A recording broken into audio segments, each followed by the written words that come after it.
তারা ভোটের মাধ্যমে নির্বাচিত না, তা জনগণের ভোটকে অপহরণ করে প্রশাসনকে নিজেদের আয়ত্তে রেখে নিরাপত্তা বাহিনীর লোকজনকে তাদের আয়ত্তে রেখে এই ভোটের নাটক অনুষ্ঠিত করেছে। এই ভোট জনগণ দ্বারা নির্বাচিত নয়, জনগণ এই ভোটে অংশগ্রহণ করেনি। এমনি একটি সরকারের বিরুদ্ধে আমরা আগেও বলেছি, আজকেও বলছি, এই সরকার সম্পূর্ণ অবৈধ একটা সরকার, জনগণ দ্বারা নির্বাচিত নয়। তারা গায়ের জোরে এই রাষ্ট্র ক্ষমতা দখলে আছে। আমরা এই দখলদার সরকারের কাছে কি প্রত্যাশা করতে পারি? আমরা দাবি উত্থাপন করতে পারি। আমাদের এই দাবিগুলো জনগণের কাছে, জনগণকে সাথে নিয়ে আমরা হয়তো এই সরকারের বিরুদ্ধে আন্দোলন গড়ে তুলতে পারি। আপনারা ইতিমধ্যেই দেখিয়েছেন বিরোধী দল কর্তৃক এই নির্বাচন বর্জনের ডাক দেওয়ার পরেও আপনারা 90% লোক ভোট দিতে যাননি। এমনি পরিস্থিতিতে এই সরকার এখন নিজেকে সরকার বলে দাবি করছে। এই ধরনের তামাশার সরকার দিয়ে আগামীতে এই স্বাধীন বাংলাদেশকে পরিচালিত করা সম্ভব নয়। সে কারণে আমরা বলছি, এই রাষ্ট্রকে সংস্কার করতে হবে। এই সংস্কার করে একটা নিরপেক্ষ নির্দলীয় সরকারের আন্ডারে আমাদের নির্বাচন আমরা দাবি করি এবং জনগণকেই সেই দাবি আদায় করতে হবে।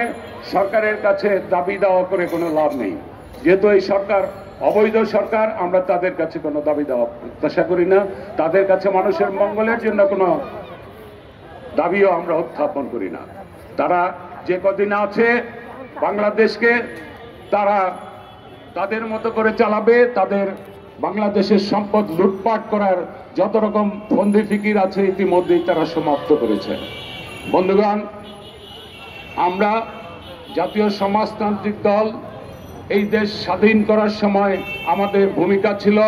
আমাদের ভূমিকার কারণেই আমরা পতাকা উত্তোলন করেছিলাম, আমরা ইশতেহার পাঠ করেছিলাম। এই সরকারকে মনে করেছিলাম জনগণের একটা সরকার হবে, কিন্তু জনগণের আশা আকাঙ্ক্ষা পদদলিত করে ওই দিনও তারা এক নায়কত্ব কায়েম করেছিল, বাকশাল করেছিল। আজকে এই 24 সনেও আমরা একই রূপ দেখছি। এভাবে একটা অন্যায়ের কাছে আমরা মাথা নত করতে পারি না। আমরা জনগণকে সাথে নিয়ে আগামী দিনে আন্দোলন গড়ে তুলতে চাই এবং জনগণের পক্ষের শক্তিকে আপনারা আন্দোলনে সহায়তা করবেন।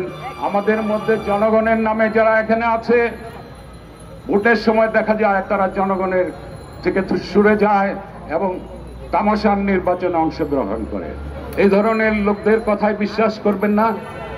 আমি আর আমার বক্তব্য বাড়াতে চাই না, শুধু এইটুকু বলতে চাই, এই রোজাকে সামনে রেখে জিনিসপত্রের দাম যেখানে বৃদ্ধি হচ্ছে, ক্রমাগত প্রতিদিন প্রতি মুহূর্ত জিনিসপত্রের ক্রমাগত দাম বৃদ্ধি করা হচ্ছে। এগুলো এই সরকারের নীল নকশা। জনগণকে তারা যে পর্যায়ে ফেলে দিয়েছে, জনগণের নাবিশ্বাস উঠে গেছে। এখন জনগণের প্রয়োজন মাঠে নেমে আসা। আমরা জনগণকে আগামী দিনে মাঠে নেমে আসবে এই আহ্বান জানিয়ে আগামী দিনে আমরা আন্দোলন সফল করব এই বিশ্বাস স্থাপন করে সবাইকে ধন্যবাদ জানিয়ে আমার বক্তব্য শেষ।